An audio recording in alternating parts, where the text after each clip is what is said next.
Finally CVT PG का result आ गया। अब आप लोग जानना चाहते होंगे कि आगे क्या होगा। जैसा कि आप लोगों को पता भी होगा कि अब सारी यूनिवर्सिटीज़ अपना अपना काउंसलिंग स्टार्ट करेंगी, और काउंसलिंग का जो फर्स्ट प्रोसीजर होगा वो होगा अलग अलग यूनिवर्सिटी का रजिस्ट्रेशन।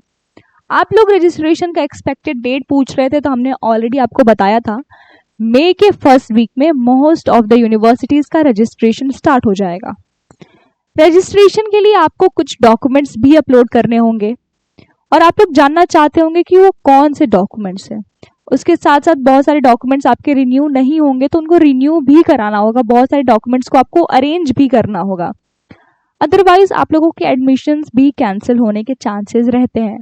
तो चलिए सबसे पहले हम देख लेते हैं कि कौन कौन से डॉक्यूमेंट्स चाहिए आपको, और कौन से डॉक्यूमेंट कब के बाद के होने चाहिए। आपका जो कास्ट सर्टिफिकेट है वो कब के बाद का बना हुआ होना चाहिए।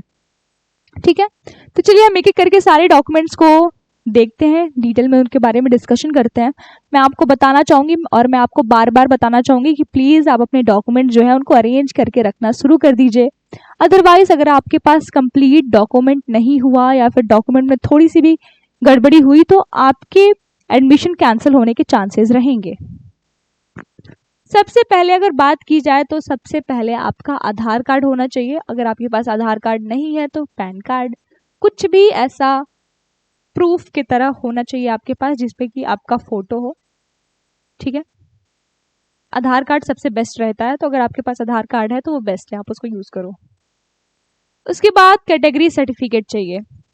कैटेगरी सर्टिफिकेट में जो कैटेगरी सर्टिफिकेट है वो इशू हुआ होना चाहिए कब का। अगर आपके पास ईडब्ल्यूएस है तो ईडब्ल्यूएस 1 अप्रैल के बाद का इशू हुआ होना चाहिए, 2026 के। वही अगर हम बात करेंगे ओबीसी सर्टिफिकेट का, तो ओबीसी सर्टिफिकेट 1 जनवरी 2026 के बाद का इशू हुआ होना चाहिए। वही एससी एसटी का जो सर्टिफिकेट है वो साल भर से पुराना नहीं होना चाहिए। और जो भी आपके पास कैटेगरी सर्टिफिकेट है ये सेंट्रल गवर्नमेंट के द्वारा इशू हुआ होना चाहिए।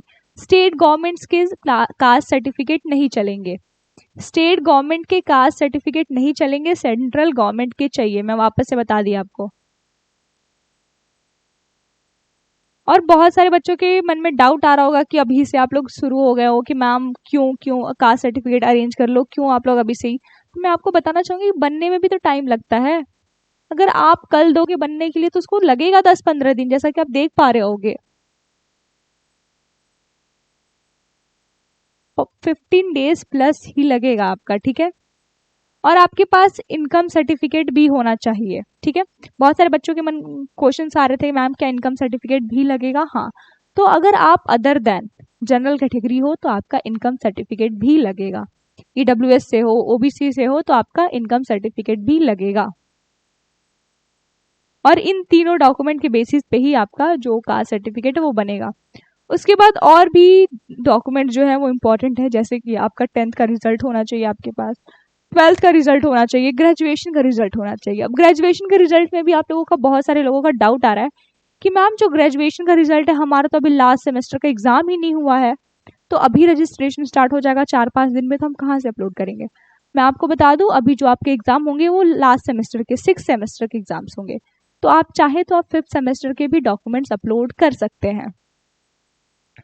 वही आपका जो हमने आगे आप पीछे आपको बताया कि कैटेगरी सर्टिफिकेट होना चाहिए, एडमिट कार्ड होना चाहिए, एनटीए का एडमिट कार्ड। ठीक है, और एनटीए का ही स्कोर कार्ड भी। तो अगर आप लोगों ने डाउनलोड करके नहीं रखा है तो प्लीज़ डाउनलोड करके रख लो। बहुत बार ऐसा होता है कि जब रजिस्ट्रेशन स्टार्ट होता है तो बहुत सारे बच्चे चले जाते हैं डाउनलोड करने, तो बहुत बार ऐसा होता है कि पोर्टल सही से काम नहीं करता है। तो प्लीज़ आप लोग ये सारी चीज़ें अरेंज करके रख लीजिए। इसके बाद मैं एक और चीज़ बताना चाहूँगी कि आप लोगों की फ़ोटो लगेगी जेपीजी फॉर्म में, और आप लोगों का सिग्नेचर भी लगेगा जेपीजी के फॉर्म में ही। ऐसे ही और अपडेट्स के लिए आप कॉमर्स नेशन को सब्सक्राइब कर लें, बेल आइकन को प्रेस कर दें, क्योंकि जो भी इंफॉर्मेशन होता है आपके काउंसलिंग के रिलेटेड वो फ्री ऑफ कॉस्ट आपको प्रोवाइड किया जाता है। उसके साथ साथ आपको कैसे रजिस्ट्रेशन करना है, स्टेप बाय स्टेप रजिस्ट्रेशन करके आपको बताया जाता है, जिस काम के अदर चैनल्स आपसे पेमेंट चार्ज करते हैं।